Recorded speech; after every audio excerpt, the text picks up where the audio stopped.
Welcome to Freed on Business. He grew up in South Florida, has been in business here since the early 90s, and has closed over $3 billion in deals. He's seen it all.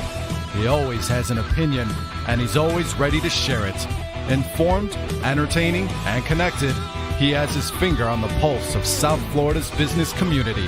He's Jim Freed, and this is Freed on Business. Welcome to another edition of Freed on Business. Thanks for joining. I spent the last couple of days at the 2025 Orlando ICSC show, Florida ICSC conference. We'll talk all about that.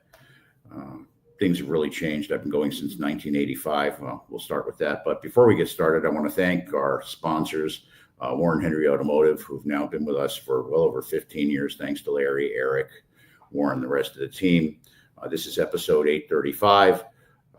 Again, we're going to talk about what's new and what's next, the ICSC, what's new and what's next. We're streaming live on LinkedIn, YouTube, Facebook, Twitch, and Instagram. You can find us at Freed on Business or at Jim Freed. As I said, we're going to talk about what I learned at the ICSC and changes I've seen. I want to thank, like I said, our friends at Warren Henry for making me part of the Warren Henry family. And over our 15 years, while the technology of the auto industry has changed, and I'm actually part of that with the EV charging thing that I've been working on, the main thing that's the most important part of Warren Henry is the people, and that has not changed. The Warren Henry family and their approach to business is tremendous. It's one of their reasons for success, and it's why as the shopping center industry in the world changes, people like Warren Henry are still going great guns. It's because of the way they treat people. They make it, and this is our brand too, all about you. And now back to the show. I want to talk about what happened at the ICSC. I want to start off by saying I've been going to the ICSC conference in Orlando, the Florida show, since 1985. When I went in 85, it was at the Hyatt Grand Cypress in one small portion of a ballroom. There were about 125 people. We quickly outgrew the Hyatt, went over to, I guess for a year or so, the Marriott World Center, and then the Gaylord Palms Convention Center, and finally the Orlando Convention Center, which, for the record, I was on part of the team that evaluated the expansion of the Orlando Convention Center. So I really feel like I've been a part of it for a long, long time. But not only has a number of people expanded, but so is the nature of the people and the different business that goes on. Back in the 80s and early 90s, it was a big shopping center expansion. A lot of neighborhood centers, a lot of them have what I call pro forma space. You go out to West Broward and you'll Western Fort Lauderdale, around University and University Drive. You'll see all these shopping centers that were built with 2 or 3 big anchors, a bunch of small tenant space. I called that pro forma space. Sometimes that never even got leased, but it sure got financed.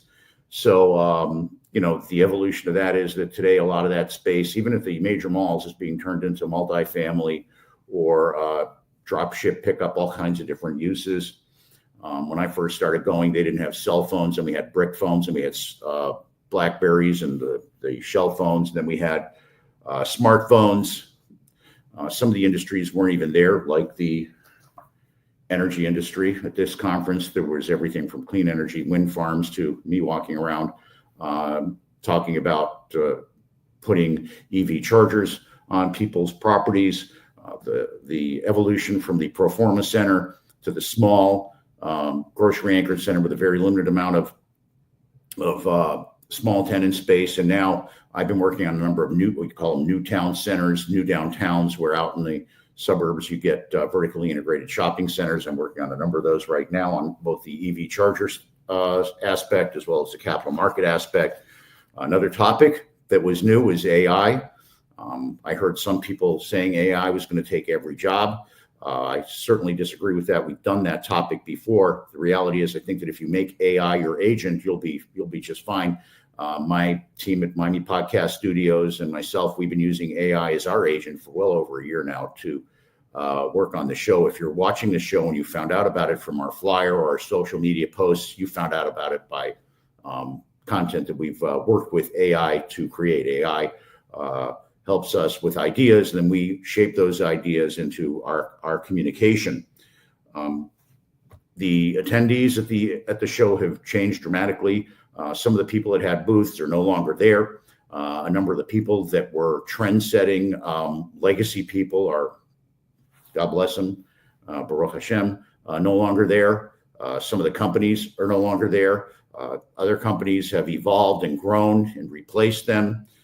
We won't name names, but I will name sectors. Some of the service providers and brokerage companies have evolved and changed. People that were there this time weren't even there, didn't even exist when I first went there. When I used to go, there were banks there. There were debt. Well, at that time we called them credit companies. Now you'd call them a debt fund. Life insurance companies had direct representatives. The law firms were widely represented and through a lot of parties. Today, those firms and representatives are there, but they're a lot less visible. In fact, some of the sponsors sponsored and didn't even have a booth. They were just there supporting the industry. Very, very interesting. Our last show about this was about the ICSC and what to do when you go there. This time it's about what to do when you follow up, as well as what I learned. So just to put it in perspective, where is it? Well, I have 2 stacks of business cards that are this thick of people that I met. So the first thing I'm going to do is going to go through the business cards, make sure each one gets a unique follow-up, because remember, it's always all about them. Well, there's the other ones, right? 2 stacks. All that. Have my name tag. Name tag is with a concept that didn't even exist before. I went for the first time as a tenant. We're representing an EV charger company that's cutting edge and extraordinarily strong, institutional quality. Real Charge Solutions is the company where I'm the EVP, and we are the exclusive market representative for a company called Alliath that has $1.5 billion to roll out EV chargers. Everybody was interested. Everybody took a meeting. I met with some of the biggest retailers, learned what their objections might be to this particular concept. And it's not necessarily what you would think it would be. So each, as I've always said, it's always all about them. Each potential co-tenant, development partner, we're still in the early adoption phase. One of my friends rented an EV to come from South Florida right after he got in what I call it, the savannah, the desert, where there's absolutely nothing there, right after basically Eagle Junction. He hit it and saw his meter go like this, and he had the option of either turning around or gutting it out to Kissimmee. He decided to go to Kissimmee, couldn't find a charger. It took him 3.5 hours to charge his car at a municipal charger that was way out of his way. So all the time he thought he was going to save, he actually lost a half a day because of that. We're going to address that. I'm working with somebody on a JV location right now. Unique structure for us, as we evolve, but it's really going to address the issue and, working on a number of other situations like that. When you go there, you have to treat each, as I said, you have to treat each person as an individual, have to listen to what they're doing in the industry. It's evolved. It used to be that people would be there, they'd be developing grocery anchored shopping centers. Most of it is now either shopping center consolidation by institutionally backed, I call them institutional capital deployment vehicles. The entrepreneur developers, they're buying and redeveloping shopping centers. One of the things they asked me about the chargers was, if we do the charger on a 15-year lease, what happens if they have redevelopment plans? And the answer is, we'll move the chargers, because aren't you modernizing your center? And how do you modernize it more than by putting in this customer service aspect? I have people that walked up to me that were working with hospitality users, hotel users. The hotel users are now requiring them to have these EV chargers because it's part of the TripAdvisor or checkbook. If you don't have these, some people won't go there. And then a lot of the developers that were in the grocery anchored shopping center space are now either doing these town centers, which is a concept that didn't even exist when I started going in '85, to triple net. And again, the group that we're working with, the EV charger company, we just signed a deal to do 700 Bojangles across the country. So we're doing the QSRs, we're doing all kinds of interesting things as that industry evolves from being a way to sell cars to actually being a way to increase the infrastructure, make the infrastructure better. Some of the people I was meeting with, I'm going to date myself here. I've been meeting with a lot of the people were there with their kids. Their kids are I'm laughing, grown adults that are married with their own kids. And in fact, in one instance, I met the granddaughter of one of the people, the person I did my first deal with back in the 80s. So you got to remember, it's all about them. And you have to focus on having a unique response to each group. The retail industry continues to evolve. Interestingly enough, I'm able to get the same financing for the right retail deal that I can get for an apartment deal, which generally speaking would be 65% loan to cost at 250 over the SOFR index at a benchmark of a 120 debt service coverage with guarantees for a certain period of time that would eventually burn off. That's only for the best developer on the best project. But let me tell you, it's the same thing with the apartments. Best developer, best project. And I got news for you. Most deals can't be easily capitalized today. So if I can help you out, give me a call on that. I want to throw it over to Miami Podcast Studios. We'll be right back after this short break, and stay tuned for the bottom line. Miami.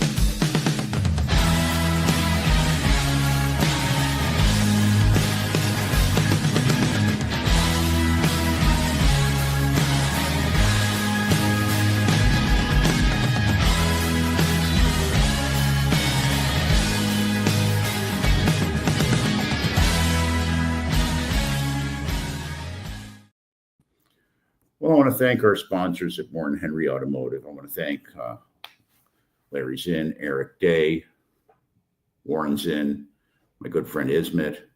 I want to congratulate Abe for being one of the top producers in the super luxury car industry. But what makes Warren Henry successful is what would make you successful in business, and what makes me successful every day and helps me to be their brand ambassador. And that's, they always make it all about you. Land Rover, Range Rover, Jaguar, Lincoln, up at 151st and Biscayne at their flagship store. Up in Gainesville, they've got a beautiful Audi store. Down in the Keys, they've got a store that sells all the great nameplates that they represent. They've got their award-winning Land Rover, Range Rover store in South Dade and in West Broward. But there's one common theme with Warren Henry, and that's that they make it all about you, your family with Warren Henry. They got a great bundle of services that you get with your auto. They're very involved in the community. We profiled the fact that they help young people create careers that are rewarding and financially give them financial safety for a lifetime. So remember, if you're looking to buy or lease a car, you want to get every advantage that you can. Reach out to our friends at Warren Henry, and remember, always the best price, always the best service, always Warren Henry.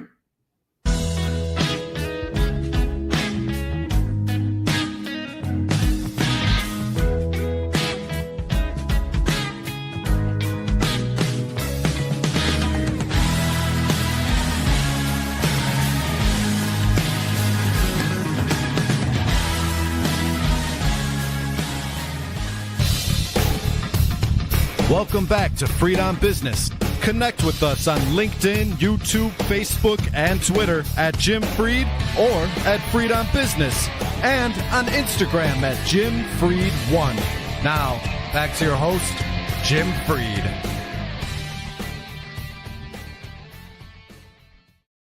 We're going to get to the big takeaway in just a second, but I want to remind everybody to reach out to me. I work with families across the country and actually across the globe to help them develop and execute their business plans in both real estate and private equity from a financing or real estate hands-on approach.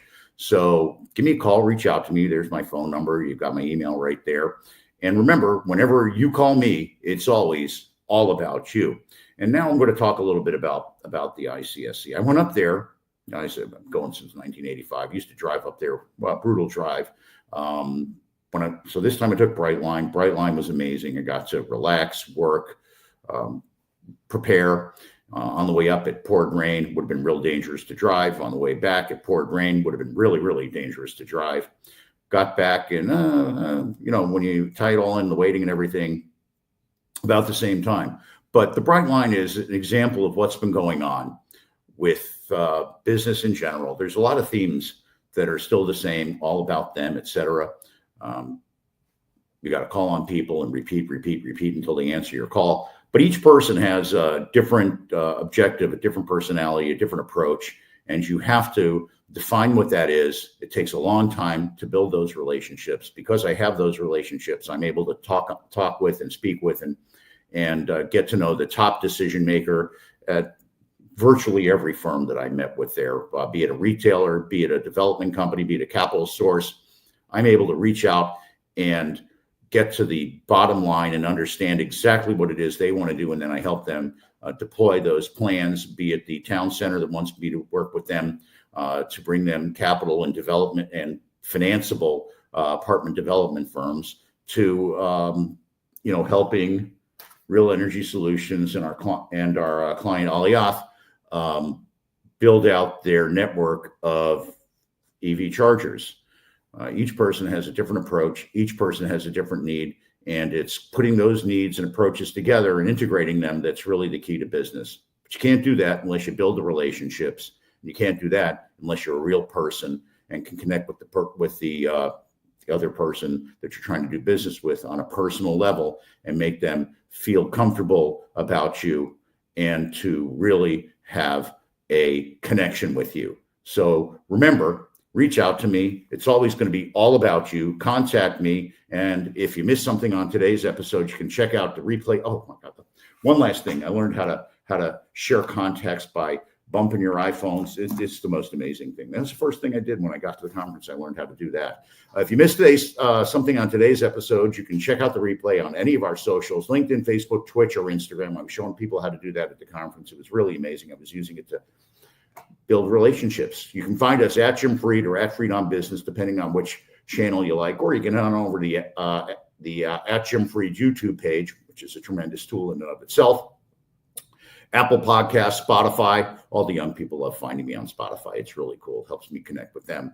Anywhere you listen to your audio, and check out all of our other past episodes. I want to always thank our friends at Warren Henry. I want to thank the Bergstrom Center for Real Estate Studies, a multi-generational situation for me. I go there. It helps me really feel tremendous about helping the young people. And I must admit, many of the contacts there have helped me build my career over the years. And I had a very special meeting while I was there with one of my old friends who I'm going to work with on a new business plan. Remember, the person who wants to do something finds a way, the other finds an excuse. Now, go out there and make it happen. God bless you. God bless the United States of America. And as always, the rest of the podcast show is yours, Miami Podcast Studios. Do your magic.